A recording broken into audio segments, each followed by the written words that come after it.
তোমরা যে স্বৈরাচারের ভয়ে ঘরে উঠে বসেছ, চোখের পানি ফেলে কাঁদছ, এমনকি জামাত ইসলামের মতো একটা আদর্শিক দল নেতাগুলো হারাইয়া ঘরে বসে বসে কাঁদে আর তাহাজ্জুদ নামাজ পড়ে।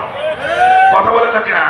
খিলাফতের আন্দোলন, হেফাজতে ইসলাম, এদেশে যারা আছে সবগুলো ঘরে উঠে বসা, করবার কিছু নাই, এর সম্মুখে যাবে কে? কিন্তু তারা কাঁদছিল মনে প্রাণে যে স্বৈরাচার থেকে আল্লাহ তুমি আমাদেরকে হেফাজত করো, ঠিক কিনা? সেদিনকে তাদের ক্রন্দন আল্লাহ কবুল, আল্লাহ বলেন না? সেই জন্য আল্লাহ রাব্বুল আলামিন আমার দেশে নিরস্ত্র, যাদের অস্ত্র নাই, অর্থ নাই, বাহুবল নাই, জনবল নাই, এদেরকে আবাবিল পাখি বানায়া স্বৈরাচারকে তাড়াতে আমাদের ব্যবস্থা করে দিয়েছে। কথা বলেন ঠিক না? আল্লাহ বলছে এই নিয়ামত, তাহলে নিয়ামত কার? আরো কার নিয়ামত? সেই আল্লাহর নিয়ামতের শুকরিয়া আদায় করতে হবে। ঘরের কোনায় বসে তাসবিহ পড়ানো, হুজরাখানার কোনায় বসে জিকির করানো, আলহামদুলিল্লাহ বলানো, এর শুকরিয়ার অর্থ হলো যারা বৈষম্য বিরোধী ছাত্র আন্দোলনের সাথে আমরা একত্রতা ঘোষণা করেছিলাম, সে বিএনপি হোক, হেফাজতে ইসলাম হোক, জাতীয় পার্টি হোক, জামাত ইসলাম হোক, আহলে হাদিস হোক, আহলে সুন্নি হোক, আমরা যারা ওই স্বৈরাচারের বিপক্ষে ছিলাম তাদেরকে আল্লাহ লক্ষ্য করে বলছে তোমরা সাবধান হও। ওরা পালিয়ে গেছে, তাতে কি হবে? ওদের দোসররা এখনো আছে গোপনে, ওরা স্বৈরাচার বুকের ভিতরে যাপন করছে। কখনো মাথা উঁচু করতে কথা কয় না, কথা বলেন না কেন? ভারতে চলে গেছে, ওখানে বসে বসে কুটি চালছে, কথা ঠিক কিনা?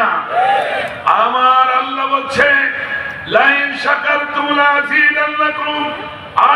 আমি তাফসীরে দেখলাম আজিদান্নার অর্থ সর্বনিম্ন দ্বিগুণ করা, আর উপরে যতদূর যায় আসমান সর্বনিম্ন দ্বিগুণ, অর্থাৎ এক থাকলে দুই, দুই থাকলে চার, তাও জ্যামিতিক হারে, গাণিতিক হারে নয়। আল্লাহ বলেন, আল্লাহ বলেন বলছে তোমাদের শুকরিয়া আদায় করো।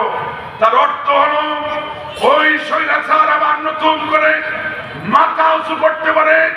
ওই সময় তোমার দেশে যারা স্বৈরাচারের বিরুদ্ধে ছিল, বৈষম্য বিরোধী আন্দোলনের সাথে যারা একত্রতা ঘোষণা করেছিল, সেই সমস্ত নেতারা আবার যদি তোমাদের ময়দানে ডাক দেয় নামাজে আসো, নামাজ ছেড়ে দিতে হবে। তোমাদের কাজ করবে আছো, কাজ কর্ম ছেড়ে দিতে হবে। অফিসে আসো, অফিসে গিয়ে স্বৈরাচার বিরোধী আন্দোলনের নেতারা ডাক দিলে ময়দানে যদি না আসো তাহলে আবার দ্বিগুণ শাস্তি ভোগ করতে হবে। পতাকা আলুর পতাকা সেদিন ওরা নির্যাতন ভোগ করেছে 16 বছর, আর 16 বছরের জ্যামিতিক হারে দ্বিগুণ করলে কত বছর? 32 বছর আবার তোমাদেরকে স্বৈরাচারের পদতলে পিষ্ট হতে হবে যদি শুকরিয়া জ্ঞাপন না করো। এই জন্য আমরা বাংলাদেশের মুসলমান দলাদলি বুঝি না। আমরা স্বৈরাচার নিধনের জন্য আমরা ডাক দিলে, আমাদের নেতারা ডাক দিলে আমরা সবাইকে রাজপথে আসতে রাজি। কারা কারা রাজি? দোহা।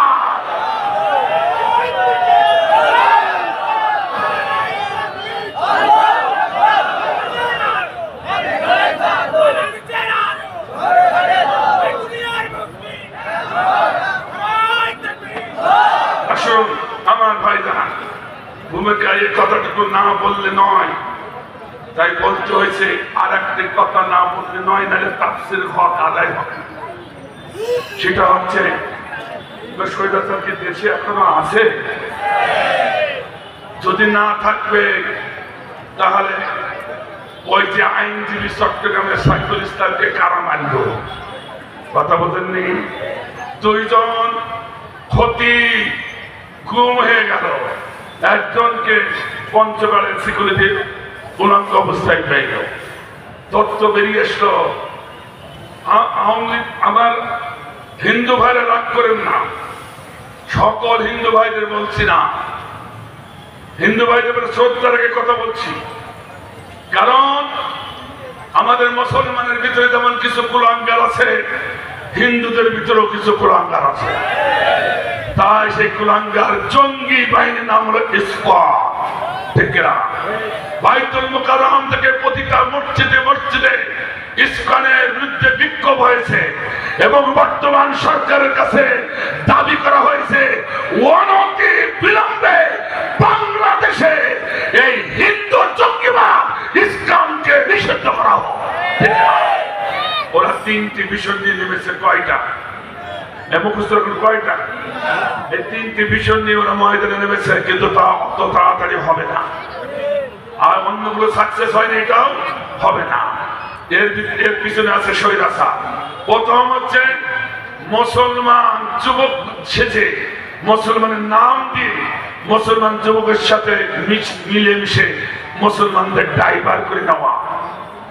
দ্বিতীয় হচ্ছে ওরা আমার মুসলিম বোনগুলো শুনুন, মুসলিম বোনদের সঙ্গে ভালোবাসা তৈরি করে, তাও নুনু কেটে, নাউজুবিল্লাহ বলে, অর্থাৎ মহিলারা তো টের পেয়ে যাবে ভালোবাসা তখন করেছে ও মুসলিম না হিন্দু, দেখি ফেলবে, তখন নুনু তো কাটতেই হবে, নাহলে তো বুঝে ফেলবে। কথা কয় না কেন? এই জন্য নুনু কেটে, নুনুর মাথা কেটে হিন্দুরা বাংলাদেশের মুসলিম বন্ধুদের সঙ্গে ভালোবাসা তৈরি করছে। লক্ষ্য উদ্দেশ্য হলে ওদের পেটের ভিতরে তোমাদের সন্তান ঢুকাও। কথা বুঝতে পেরেছেন? ওই সন্তান তো মুসলিম সন্তান হবে না, ওটা হবে অবৈধ সন্তান। কথা বল না কেন? ওরা জানে অবৈধ সন্তান কোনদিন কোরআনের পক্ষে হয় না, রাসূলের পক্ষে হয় না, মুসলমানের পক্ষে হয় না। ওরা সব সময় মুসলমান, কোরআন, হাদিস এবং নবীর বিরোধী হয়। এই পরিকল্পনা নিয়ে তারা মাঠে নেমেছে। 3 নম্বর পরিকল্পনা হচ্ছে এদেশের আলেম ওলামারা হক কথাগুলো বলে, এই হক কথা যদি বলতে না পারে এদেরকে গুম করে, হ্যারেস করে, মামলা দিয়ে এদেরকে হয়রানি করে মুখ বন্ধ করা। ঠিক না? আমরা বলেছি তোমরা যদি গৌর গোবিন্দ সেজে বাংলাদেশের মুসলমানের পরে এভাবে নির্যাতন করতে চাও, উৎখাত করতে চাও, তা আমরা শাহজালাল সেজে তোমাদের তার ভাঙ্গা জবাব দিব। কথা ঠিক আছে তো? সেদিন গৌর গোবিন্দ মুসলমানদের পরে নির্যাতন জুলুম চালাইছিল, মুসলমানরা চোখের পানি ফেলে যখন সাহায্য চাইছিল, আল্লাহ রাব্বুল আলামিন শাহজালাল রাহমাতুল্লাহ আলাইহি ইয়ামানিকে 313 জন মুজাহিদ দিয়া একেবারে গৌর গোবিন্দ সিলেটে তার 5তলা বাড়ির সম্মুখে দাঁড়িয়ে গেল। আল্লাহ বাবা বললেন না, মাত্র 3 বার তাকবীর দিলেন। কয়বার? একটু তোর কয়বার? 3 বার তাকবীর দিলে গৌর গোবিন্দ তার সাথীরা বলেছেন সে তাকবীরের জালালি ভাইদের অবস্থাটা এমন ছিল, মনে হয়েছিল আমাদের 5তলা বিল্ডিং ভূমিকম্প হয়ে যাচ্ছে, এক্ষুনি মাটির নিচে, মাটির গর্ভে বসে দেয়, আমরা ধ্বংস হয়ে যাব। ধ্বংসের হাত থেকে বাঁচার জন্য আমরা পিছনে ধাপতে পড়াইছিলাম। আল্লাহু আকবার বলে যাদের ইতিহাসকে স্মরণ রাখতে হবে। ঠিক কিনা? আল্লাহ রাব্বুল আলামিন এই ইতিহাস স্মরণ রাখতে হবে। আমি আসুন খুব সংক্ষেপ, সময় অল্প, খুব সংক্ষেপ, খুব সংক্ষেপ, অসুবিধা হচ্ছে না? এবার আসুন, ওয়া খালাকতুল জিন্না ওয়াল ইনসা ইল্লা লিয়াবুদুন। আমি জিন এবং মানব জাতিকে সৃষ্টি করেছি আমার ইবাদতের জন্য। আল্লাহু আকবার বলেন। আমার ভাইদের আসুন, আমরা এইটুকুই জানি, আমাদের খতিবরা, অধিকাংশ খতিবরা এইটুকুই আমাদের শোনা হয়, আর এইটুকুর পরে বিশ্বাস নিয়ে চলছে। অবস্থা হয়েছে তাই এই আয়াতটির আসল মর্মর্থ আমরা এখনো জানতে পারি না। আজকে সেই ঘোষণাটা দিয়ে যাব ইনশাআল্লাহ। শুনতে যাচ্ছে আমার ভাইরা, পৃথিবীর বয়স কত আপনাকে বলতে পারেন? 450 কোটি বছর। কত বছর? 450 কোটি বছর পৃথিবীর বয়স। আচ্ছা, আমরা মানুষ বাবা আদম থেকে এই পর্যন্ত আমাদের বয়স কত বলতে পারেন? তা হয়তো জানেন না। 8500 1000 বছর। কত বছর? তাহলে একটু চিন্তা করেছেন, ও নামাজি ভাইরা, ও ইসলাম প্রেমিক ভাইরা, ও আল্লাহ প্রেমিক ভাইরা, একবারকে চিন্তা করলে আমাদের বয়স 8500 বছর আর পৃথিবীর বয়স 450 কোটি বছর। 1 লক্ষ হইল না, কোটি তো দূরের কথা, ঠিক না? আমাদের বয়স তো 1 লক্ষ হইল না, কোটি তো দূরের কথা। তাহলে দীর্ঘ সময় ধরে আল্লাহ কি লেলা খেলা করবে নাকি? কেন এত দীর্ঘ সময় আল্লাহ পৃথিবী সৃষ্টি করে কি করবে? জানার পরে তো আছে না আল্লাহ কিন্তু পৃথিবীর সৃষ্টি করেননি। তিনি পৃথিবীর সৃষ্টি করার পরে তার লক্ষ্য উদ্দেশ্য বাস্তবায়নের জন্য প্রথম তিনি সৃষ্টি করলেন একটা জাতি। প্রথম পুস্তিকাগুলোতে পাওয়া যায়, ধর্মগ্রন্থে পাওয়া যায়, সে জাতির নাম হলো হিন জাতি। হয় দীর্ঘদন্ত হিন জাতি সৃষ্টি করার পর আল্লাহ তাদের ঘোষণা করল, তোমরা শুধুমাত্র আমার ইবাদত করবে, আমার আইন মানবে। তারা এক সময় দেখা গেল তারা আল্লাহর ইবাদত ভুলে গিয়ে, আল্লাহর আইন ভুলে গিয়ে নিজেরা মন মতো আইন তৈরি করে তারপরে চলে আর ইবাদত করে। এরকম আছে কিনা? এখনো আছে কিনা? কথা বলেন না কেন? সিজদা দিতে হবে একমাত্র কার সম্মুখে? অথচ বাংলাদেশে অসংখ্য মাজারের এই সিজদাটাই মুসলমান, ঠিক আছে? এটা কি আল্লাহর আইন? আল্লাহর আইন বাদ দিয়ে আপনারা মাজারের সিজদা দিচ্ছে তৎকালীন জীবনের। কিন্তু আল্লাহ রাব্বুল আলামিন তার আইন বাদ দিয়ে নিজের আইন তৈরি করে তারপরে ইবাদত করবে, আল্লাহ সহ্য করতে পারে না। এটা আমরা শিরকে আকবার, ঠিক না? শিরকে আকবার সহ্য করতে পারলেন না, আল্লাহ হিন জাতিকে ভ্যানিশ করে দিলেন পৃথিবীর মধ্যে। তারপর আল্লাহ এবার সৃষ্টি করলেন বিন জাতি। কি জাতি? বিন জাতি সৃষ্টি করার পরে একই অবস্থা। তারা যখন আল্লাহকে ভুলে গেল, আল্লাহর আইন বাদ দিল, ওদেরকে নিঃশেষ করে ভ্যানিশ করলেন। তারপর আল্লাহ এবার মনস্থ করলেন জিন জাতি সৃষ্টি। কোন জাতি? কিন্তু কিছু জিন আল্লাহর কাছে আবেদন করল, আল্লাহ আমরা তো তোমার পক্ষে সবসময় আছি, তোমার আদেশ আমরা ফলো করি, আমাদেরকে আরেকটু সময় দাও, আমাদের ওদের সাথে নিঃশেষ করে দিও না। আল্লাহ বলো, তোরা যখন কান্নাকাটি করছিস, আবেদন যখন করেছিস, তো তোদেরকে আমি রেখে দিলাম, কিন্তু আমি যে মানব জাতি সৃষ্টি করতে চাইছি তা আমি করবই। আল্লাহ বলেন, আমরা সেই মানব জাতি। আল্লাহ বললেন না, আমি ফেরেশতাদের সঙ্গে চ্যালেঞ্জ করেছি। আল্লাহ বলেন, তবে পৃথিবীতে তোরা থাকবি বটে, কিন্তু আমার মানব জাতির চোখের আড়ালে। সমস্ত পৃথিবীর সব কিছু ভোগ করবে আমার মানব জাতি। আল্লাহ এখন আমরা জিন জাতিকে দেখি না, তারা আমাদের আড়ালে আছে, ঠিক না? এই জন্য আমরা খলাকুল জিন্না ওয়াল ইনসা ইল্লা লিয়াবুদুন। আল্লাহ জিন এবং মানব জাতিকে একমাত্র সৃষ্টি করেছে তার ইবাদতের জন্য। এখন আপনাদের কাছে প্রশ্ন, জিন আর মানুষ তো এক হয়ে গেল, অথচ আমরা পৃথিবীতে দেখেছি আল্লাহ নিজেই ঘোষণা করেছে, রাসূলও বলেছেন যে শ্রেষ্ঠ জাতি হলো, সৃষ্টি হলো আল্লাহর মানুষ, ঠিক না? তা মানুষ শ্রেষ্ঠ হলো কি করে? এইটা জানবার জন্য শুধু এই পয়েন্টটা বলেই আমার আলোচনা আজকে শেষ। আমরা যে শ্রেষ্ঠ জাতি, যেহেতু পিছনে আরো অনেক আকর্ষণ রয়েছে, আমরা সেদিকে খেয়াল করছেন। আমার দিকে মন আছে তো যে আমরা শ্রেষ্ঠ হলাম কি জন্য, সেটা জানার প্রয়োজন আছে কিনা? যে জন্য আমরা শ্রেষ্ঠ হয়েছি সেটা আজ করার প্রয়োজন আছে কিনা? এবার তারা শুনো, অন্যান্য জাতিকে সৃষ্টি করেছে একটি মাত্র দায়িত্ব দিয়া, শুধু ইবাদত আর ইবাদত। আর আল্লাহ রাব্বুল আলামিন মানব জাতিকে সৃষ্টি করেছে দুটি দায়িত্ব দিয়া। কয়টা? আরো ধরবে কয়টা? একটা হলো খিলাফত, একটা হলো ইবাদত, আমরা পেয়ে গেলাম।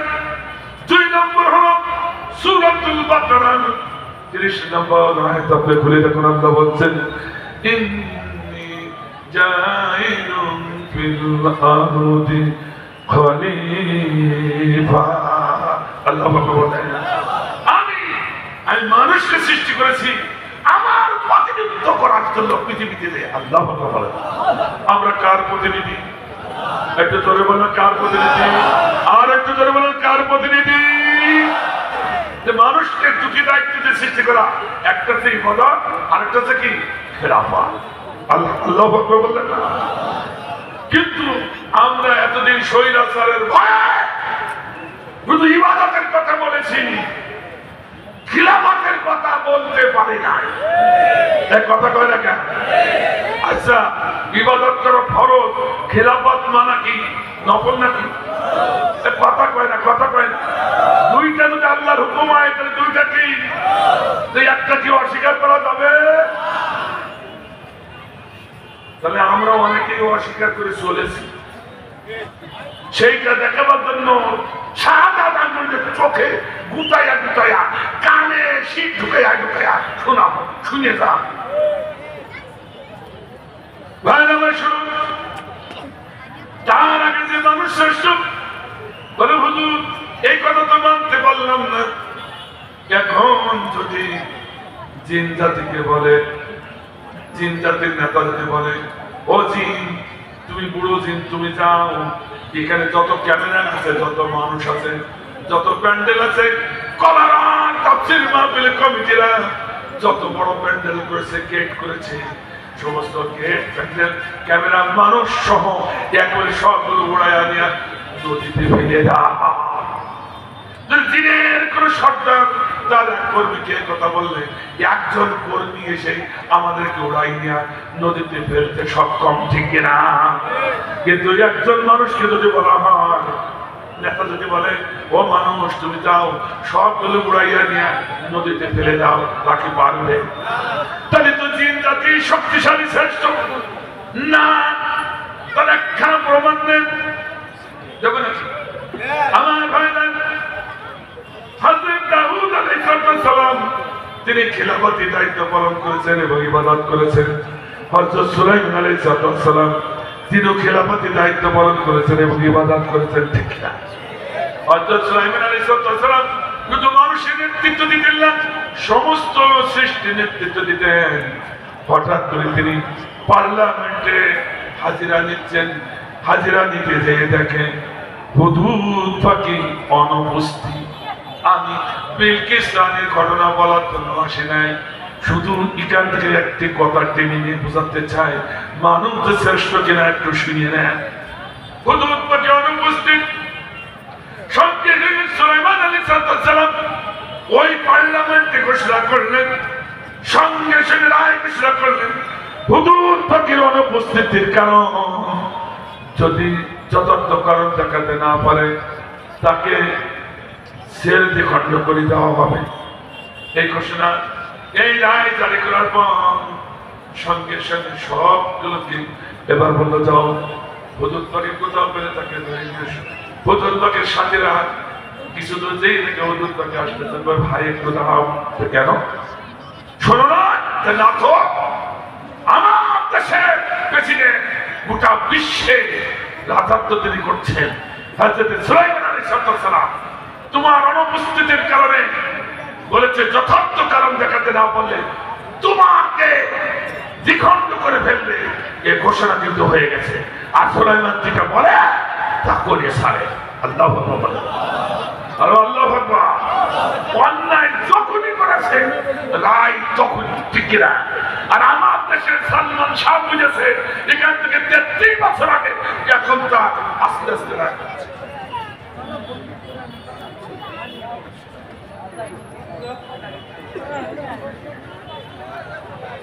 লিল্লাহি তাকবীর, লিল্লাহি তাকবীর, আল্লাহু আকবার। কারি সাহেবের আগমন, শুভেচ্ছা স্বাগতম, শুভেচ্ছা স্বাগতম। কারি সাহেবের আগমন কলাবাসীর পক্ষ থেকে লাল গোলাপ শুভেচ্ছা, লাল গোলাপ শুভেচ্ছা কলাবাসীর পক্ষ থেকে। লিল্লাহি তাকবীর, আল্লাহু আকবার। একটি গান ছোটখাটো গানটা এখন তো তেমন আভাস পাচ্ছি, গানটা এক করে গিয়ে শুনে যায়। মেহমান এসেছে বেআদবি করা না। কোন একদিন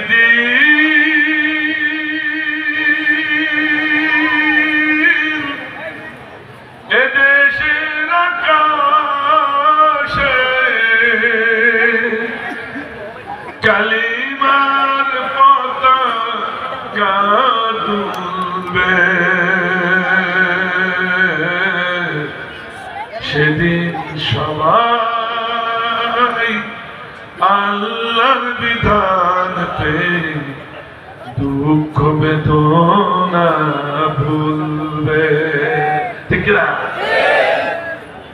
কোন একদিন এদেশের আকাশে কালিমার পতাকা দুলবে সেদিন সবাই খোদাই বিধান পেয়ে দুঃখ বেদনা বলবে একাকী রমণী নির্জন পথে যাবে কোনজন কটু কথা কবে না কোনখানে কোনজন সম্পদের ময়ে হত্যারাজানি হবে না সেদিন নয় বেশি দূরে সেদিন নয় বেশি দূরে আর কিছু পথ গেলেই মিলবে সেদিন সবাই খোদাই বিধান পেয়ে দুঃখ বেদনা বলবে আসসালামু আলাইকুম ওয়া রাহমাতুল্লাহি ওয়া বারাকাতুহু আলহামদুলিল্লাহ আমরা আজকে বিশেষ মেহমানের কাছ থেকে অত্যন্ত গুরুত্বপূর্ণ আলোচনা শুনছিলাম এর মধ্যেই আমাদের মঞ্চে উপস্থিত হয়েছেন মিশর থেকে 10 কিরাতে সর্বোচ্চ ডিগ্রি প্রাপ্ত শায়েখ কারি খোবাইবুল হক তানউম আল আজহারি শায়েখ কারি খোবাইবুল হক তানউম আল আজহারি আমি মহতারামকে কলজবাসীর পক্ষ থেকে আন্তরিক সালাম ও মুবারকবাদ জানাই এ পর্যায়ে আজকের অনুষ্ঠানের প্রধান আকর্ষণ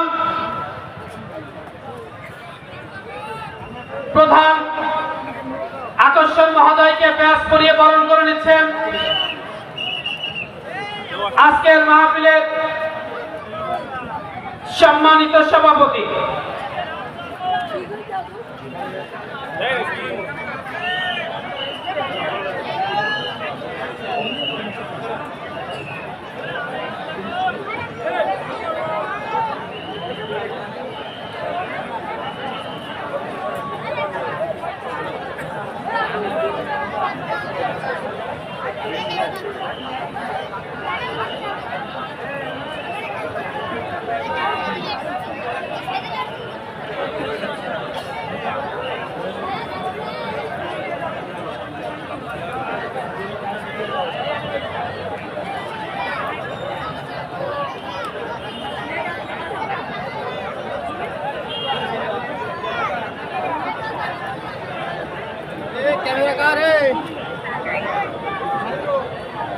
कैमरा कहिए फोन कहिए रे फोन लोग कोई